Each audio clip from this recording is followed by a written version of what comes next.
This tutorial shows you how to keep a conversation from disappearing after it's been viewed.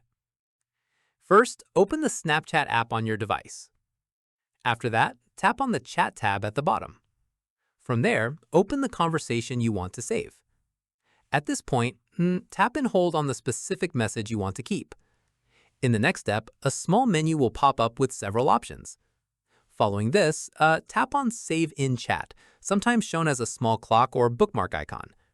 Once done, that message will now stay visible in the chat for 24 hours instead of disappearing immediately after being viewed. From here, repeat this for any other messages you want to save the same way. At this stage, saved messages show a small label or icon next to them, so you can tell they've been kept. Keep in mind, after 24 hours, the message will automatically delete unless you or the other person saves it again before time runs out. Finally, tap and hold the message again if you'd like to unsave it earlier. And that's it. If this guide helped you save chats on Snapchat for 24 hours, give it a like, subscribe for more Android tutorials, and tap the bell icon for updates. See you in the next one.